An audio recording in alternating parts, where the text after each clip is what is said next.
Welcome. Today, we are diving into something huge, one of the most powerful skills you can possibly develop, and that's understanding what really makes people tick. Not just what they say, but what's going on underneath it all. Let's get right into it. So, what if you could? What if you could see past the words people use and really understand their true intentions, their feelings, their motivations? Now, this isn't some kind of magic trick or a superpower. It's about learning to spot the clues that, believe it or not, everyone gives off, a lot of times without even knowing it. It's a skill, and today we're going to start building it together.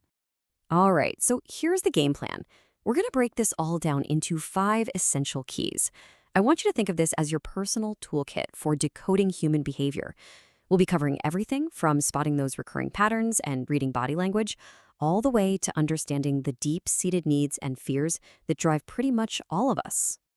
First up, behavioral patterns. You know that old saying, actions speak louder than words? Well, it's absolutely true. The single most reliable way to understand someone isn't just to listen to them, but to watch their consistent actions over time. These patterns, they tell you a story about their past experiences and their deepest needs. You see, every single person operates on a kind of personal code that's been shaped by their history. For example, think about a friend who gets super defensive over even the smallest bits of criticism. That pattern, it probably comes from their childhood, right?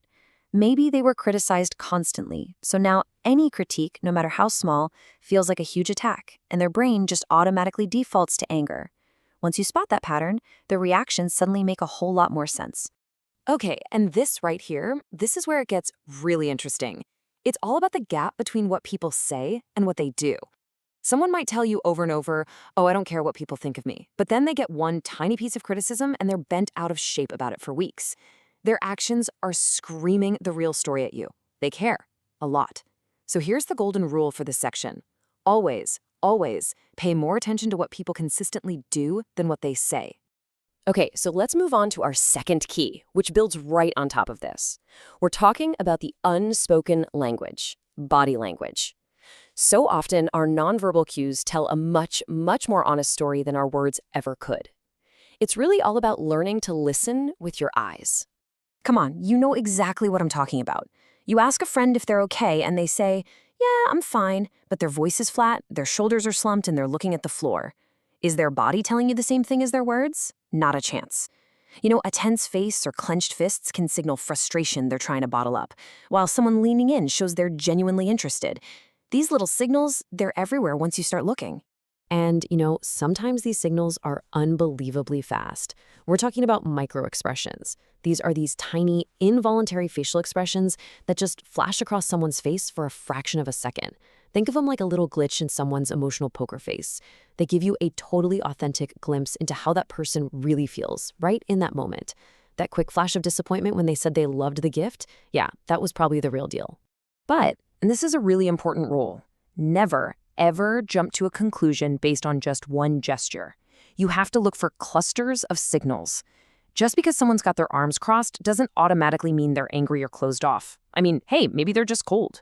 But if their arms are crossed and their jaw's tight and they're physically leaning away from you, well, now that cluster of signals is telling you a much more reliable story. Context is absolutely everything. All right, now for our third key. This one really gets to the very heart of human action. You see, pretty much every single thing we do is driven by 2 incredibly fundamental forces, the desire to gain pleasure and the drive to avoid pain. These are like the twin engines that power all of us.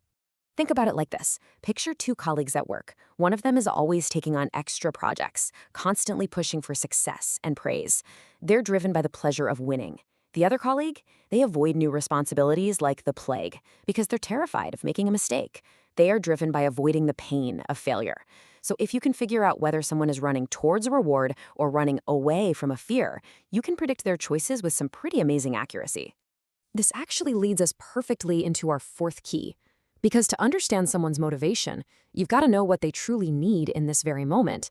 And a fantastic map for this is a framework you might have heard of before, Maslow's hierarchy of needs. The idea is actually pretty simple. A person's main focus will always be on the lowest unmet need on this pyramid. So if someone is worried about paying rent, their whole world revolves around those bottom 2 levels, physiological and safety needs. You can't motivate them with a big talk about finding their life's purpose. That's self-actualization, way up at the top. They have to feel secure first. If you can figure out where someone is on this hierarchy, you can immediately understand what their current priorities are. And finally, our fifth and final key. We all have an ego, right? And our mind has this whole elaborate defense system designed to protect it. We call these defense mechanisms. They're unconscious. We don't even know we're doing them, but they are incredibly powerful clues that reveal a person's deepest fears and insecurities. Just take a look at this table. Projection is a classic. Have you ever met someone who is clearly angry, but when you ask about it, they snap back, "I'm not angry, you're the one who's always so irritable." That's projection. They're taking their own feeling and literally pinning it on you.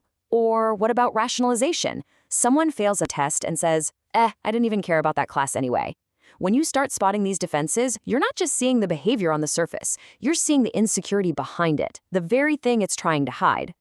So when we bring all 5 of these keys together, the path to really understanding people becomes so much clearer. It's about looking beyond the surface-level words. It's about seeing the patterns that were shaped by their past, reading the unspoken language of their body, and getting a handle on the deep needs and fears that drive their every single move. With these 5 keys in your toolkit, you really do have a new lens to see the world through. So think about it. Your colleagues, your friends, your family members, whose patterns, fears, and needs will you try to understand just a little bit better now? This isn't about judging people or being a mind reader. It's about fostering deeper connections, about having more empathy. Because after all, once you can read the book, the story becomes so much more interesting.